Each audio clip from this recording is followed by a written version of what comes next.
ആഷ്മി, ഞാൻ direct question ആയിട്ട് അങ്ങ് ചോദിക്കും. അതായത് ഈ ഇപ്പോൾ പറയുന്ന ഈ ഡീൽ വിവാദം ആത്യന്തികമായി അത് ഇടതുപക്ഷത്തിന് ഗുണം ചെയ്യുന്നതാണ് എന്നൊരു വാദം ദിലീപ് നിരത്തി. അതിനോട് യോജിക്കുന്നുണ്ടോ വിയോജിക്കുകയാണോ? രണ്ടാണെങ്കിലും കാരണങ്ങൾ. ഞാനോട് വിയോജിക്കുന്നു. UDF ഗുണം ചെയ്യില്ല, LDF ഗുണം ചെയ്യില്ല. ഞാൻ പറയാം എന്താന്ന് പറയാം, അതിന് പറഞ്ഞോട്ടെ. ഇപ്പോൾ ദിലീപേട്ടൻ വളരെ വിശദമായ ചരിത്രം പറഞ്ഞു. ദിലീപേട്ടൻ്റെ ചരിത്രബോധത്തോട് അഭിമാനം. പക്ഷേ ഈ സാധാരണ മനുഷ്യന്മാർക്ക് ഈ പറയുന്ന 77ലെയും 67ലെയും കാര്യങ്ങൾ എന്ത് കാര്യം ചേട്ടാ എന്ന് പറഞ്ഞു ഓർത്ത് നോക്കുക. ഇന്ന് ഈ ഡീലിൽ കിടന്ന് കറങ്ങുകയാണ്. കോലീബി, നേമം, അതും പോരാഞ്ഞിട്ട് ഏറ്റവും ഒടുവിൽ എന്താ പറവൂര് 1977 അങ്ങനെ കിടക്കുകയാണ് സാധനം. ഒറ്റ കാര്യം, ഇനി ചരിത്രത്തിലൂടെ പോകണമെന്നുണ്ടെങ്കിൽ ഞാൻ പറയാം. ഇവിടെ CPM-ന്റെ ആദ്യ ജനറൽ സെക്രട്ടറി P. സുന്ദരയ്യ CPM-ന്റെ ആദ്യ 9 അംഗ PB ഉണ്ടായിരുന്ന ആളാണ്. അദ്ദേഹത്തിന്റെ റെസിഗ്നേഷൻ ലെറ്ററാണ്. ഫസ്റ്റ് പാരഗ്രാഫിനാണ് My resignation, dear comrades, my resignation is due to the fact that the CC majority has decided for joint actions with the pro-imperialist Jensangh with paramilitary fascist stormtroopers like RSS as its core in the name of fighting emergency, which I consider very harmful for our party.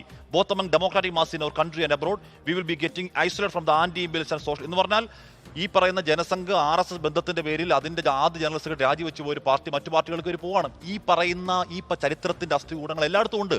ആ അസ്ഥികൾ എല്ലാ തെരഞ്ഞെടുപ്പിലും വാരി തോണ്ടി പുറത്തേക്കിടുക എന്ന് പറഞ്ഞാൽ ആർക്ക് ഗുണം ചെയ്യുന്നതാണ്? ഒരു ഗുണം ചെയ്യില്ല. ഇനി ഇത് LDF-നും UDF-നും മോശമാണെന്ന് പറഞ്ഞാൽ ഞാൻ കാരണം പറയാം. ഞാൻ നേരത്തെ പറഞ്ഞതുപോലെ BJP-യുടെ RSS-ന്റെ ദേശീയ മനസാക്ഷി യുക്തി UDF കോൺഗ്രസ് മുക്ത ഭാരതമാണ്. അത് താഴെത്തട്ടിലേക്ക് എത്തിയിട്ടില്ല. പ്രാഗ്മാറ്റിക് ആവില്ല എന്നുള്ളതാണ് ദിലീപ് അടക്കം പറഞ്ഞുകൊണ്ടിരിക്കുന്നത്. ഞാൻ യോജിക്കുകയും ചെയ്യുകയാണ്. അങ്ങനെ ഇപ്പോൾ 2020 ഉള്ളൊരു മണ്ഡലത്തിൽ ആർക്ക് വോട്ട് ചെയ്യണം എന്നറിയാതെ കൺഫ്യൂഷനിൽ നിൽക്കുന്ന ഒരു BJP അണി ഉണ്ടെങ്കിൽ BJP അണിയുടെ കൺഫ്യൂഷൻ മാറ്റി CPM-ന് വോട്ട് ചെയ്യാൻ പ്രേരിപ്പിക്കുന്ന ഒരു പ്രചരണമാണ് UDF പ്രചരണം. LDF-ന് കാര്യം ഞാൻ പറയാം. LDF ഇപ്പോൾ ചെയ്തുകൊണ്ടിരിക്കുന്നത് എന്താ? ഇപ്പം നേരത്തെ ദിലീപേട്ടൻ പറഞ്ഞ പോലെ ന്യൂനപക്ഷ വോട്ടുകൾ അങ്ങോട്ടേക്ക് പോകുന്നു, അത് തിരിച്ചു പിടിക്കാൻ സ്റ്റാർട്ട് ചെയ്യുന്നുള്ളതാണല്ലോ.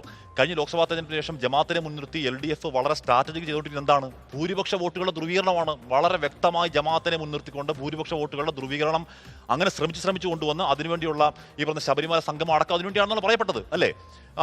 അങ്ങനെ കൊണ്ടുവന്ന് ഏറ്റവും ഒടുവിൽ ദിവസം വരുമ്പോഴേക്കും അതിന്റെ കടക്കൽ വിട്ടുകഴിഞ്ഞാൽ ആർക്കാ നേട്ടം? അത് അവർക്കും ദോഷമല്ലേ? UDF-നും ദോഷം, LDF-നും ദോഷം. ഒറ്റ കാര്യം ഞാൻ പറയാം. ഇന്ന് ഞാൻ അമൃത TV-യിൽ നമ്മുടെ മുൻ DGP TP സെൻകുമാറിന്റെ ഒരു ഇന്റർവ്യൂ ഉണ്ട്. അദ്ദേഹം പറയുകയാണ്, അദ്ദേഹത്തിന് അവിടെ പറവൂരിൽ അദ്ദേഹം വേറൊരു യോഗത്തിൽ പ്രസംഗിച്ചത് അവിടെ പ്രതിപക്ഷ നേതാവിനെ തോപ്പിക്കാൻ എല്ലാവരും കൂടി രണ്ടാമതുള്ള ഹിന്ദു സ്ഥാനാർത്ഥിക്ക് വോട്ട് ചെയ്യണമെന്ന കമ്മ്യൂണലായ വർഗീയ പരാമർശം നടത്തിയ ആളാണ്. അത് നടക്കാതെ പോയതിലെ നിരാശ അദ്ദേഹം അതിൽ പറയുമ്പോൾ തന്നെ CPS സ്ഥാനത്ത് ടൈസൺ മാസ്റ്റർക്ക് എല്ലാവരും വോട്ട് ചെയ്യുമെന്നൊരു പ്രതീക്ഷ അദ്ദേഹം അതിൽ പങ്കുവയ്ക്കുന്നുണ്ട്. അതിനെ തുടർന്ന് അദ്ദേഹം പറയുന്നു, ഈ പറയുന്ന തൃപ്പൂണിത്തുറ അടക്കമുള്ള അവിടെ ഒരുപക്ഷെ ഡോക്ടർ KS രാധാകൃഷ്ണൻ മത്സരിച്ചാൽ ജയിക്കുമായിരുന്ന മണ്ഡലമടക്കം BJP 2020 വിട്ടുകൊടുത്തത് അമ്പരപ്പാണ് അദ്ദേഹം പറയാണ്. ആ അമ്പരപ്പിൽ ഉത്തരവിന്റെ യഥാർത്ഥത്തിലാണ് BJP ആണ്. BJP ആവട്ടെ തന്ത്രപൂർവ്വം മിണ്ടാതിരിക്കുന്നു, ബുദ്ധിപൂർവ്വം അതിൽ കടിക്കാതിരിക്കുന്നു. ആക്ച്വലി ഈ പറഞ്ഞ ഇന്ന് ജോർജ് കുര്യൻ പറയുന്നതാണ്, നിങ്ങളെല്ലാവരും BJP പറഞ്ഞുകൊണ്ടിരുന്നാൽ അത് നേട്ടമാവുന്നത് ഞങ്ങൾക്കാണ് എന്നാണ്. യഥാർത്ഥത്തിൽ നേട്ടമാവുന്ന BJP-ക്കാണ്, LDF-നും UDF-നും രണ്ടുപേർക്കും. അല്ലെങ്കിൽ നിർത്താൻ സമയം ഈ പരിപാടി നിർത്താൻ സമയം, വേറെ വിഷയത്തിൽ പോകുന്ന സമയം ഇല്ലേ?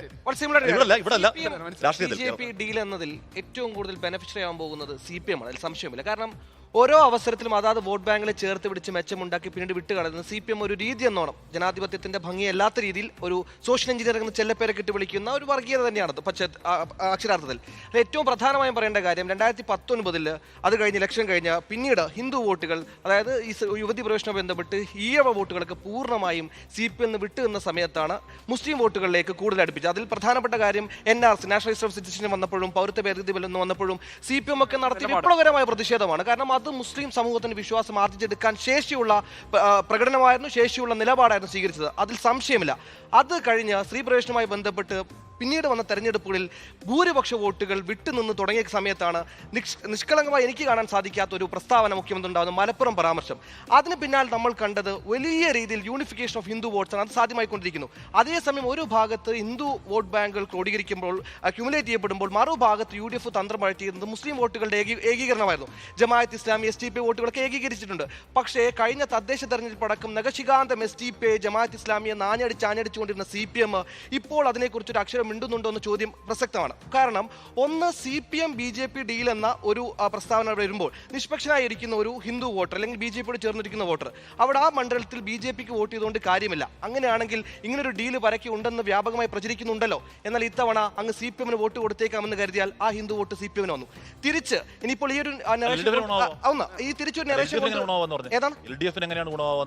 അതാണ് പറഞ്ഞത്. അതായത് ഇപ്പോൾ നിലവിൽ BJP-യും CPM-ഉം കോൺഗ്രസും CPM-ഉം ഇഞ്ചോടിഞ്ച് മത്സരിക്കുന്ന ഇടം, ആ ഇടത്ത് BJPക്ക് പകരം NDAക്ക് പകരം ഒരു 2020 സ്ഥാനാർത്ഥി ഡീൽ എന്ന് പറയുന്നത് നമ്മൾ സ്ഥാനാർത്ഥിയുമായി ബന്ധപ്പെട്ട ഡീൽ, അതായത് ഡീൽ എന്ന ആരോപണം ഒരിക്കലും കോൺക്രീറ്റ് ആയി നമുക്ക് എവിടെയും കാണാൻ പറ്റുന്ന കാര്യമില്ല. അത് അല്ല ഒന്ന് പറഞ്ഞു. അതായത് അപ്പം ഞാനൊരു BJP ഓർഡർ, ആ BJPക്ക് അവിടെ സ്ഥാനാർത്ഥി ഇല്ല. നിലവിലൊരു പ്രതീതി ഉള്ളത് കോൺഗ്രസ് ഈ പറഞ്ഞതുപോലെ CPM BJP ഡീൽ എന്നാണ് കോൺഗ്രസ് പ്രതീതി.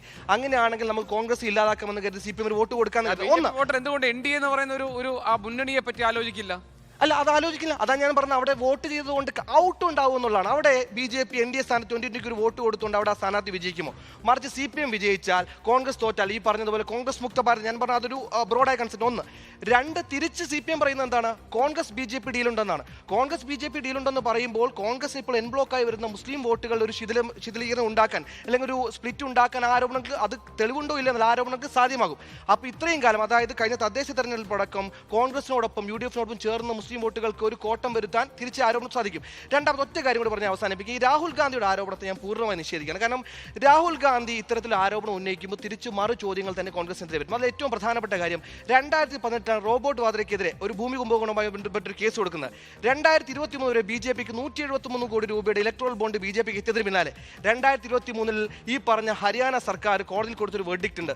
അതായത് റോബോട്ട് വാദ്രയുടെ ഭൂമി ഇടപാടിൽ ഒരു ഇറഗുലാരിറ്റിയും ഇല്ലെന്ന ഒരു ബോണ്ട് അവിടെ കൊടുത്തു. അപ്പോൾ അഡ്ജസ്റ്റ്മെന്റ് എവിടെയാണ് ഉണ്ടായതെന്ന് ചോദ്യം തിരിച്ച് രാഹുൽ ഗാന്ധി നേടേണ്ടി വരും. രാഹുൽ ഗാന്ധി ഈ വിഷയത്തിൽ ഇരട്ടത്താപ്പ് എപ്പോഴും ഉണ്ട്. നമുക്ക് ഇനിയിപ്പോൾ ഏറ്റവും പ്രധാനപ്പെട്ട വാർത്തകളിലെ മിന്നൽ വാർത്തയിലേക്ക് പോകേണ്ട സമയമാണ്. ആസിദ, ഈ ചർച്ച നമ്മൾ വിടുന്നില്ല, അതിനുശേഷം നമ്മൾ തിരിച്ചു വരും. അതിൽ അപ്പോൾ എനിക്ക് ചോദിക്കാനുള്ള ഒന്ന് രണ്ട് ചോദ്യങ്ങൾ. ഒന്ന്, ന്യൂനപക്ഷ വോട്ടുകൾ എന്നത് പൂർണ്ണമായും CPM നിന്ന് അകന്നു പോയിട്ടുണ്ടോ? മാത്രമല്ല, ഹിന്ദു വോട്ടുകളുടെ ഏകീകരണമാണ് CPM ലക്ഷ്യമിടുന്നതെങ്കിൽ BJP ഹിന്ദു വോട്ടുകളും കടന്ന് ക്രൈസ്തവ ന്യൂനപക്ഷ വോട്ടുകൾ കൂടി ലക്ഷ്യമിട്ട് രാഷ്ട്രീയം കളിക്കുമ്പോൾ അല്ലെങ്കിൽ രാഷ്ട്രീയം നടത്തുമ്പോൾ അത് എങ്ങനെയാണ് ഈ തെരഞ്ഞെടുപ്പിൽ ബാധിക്കാൻ പോകുന്നത്?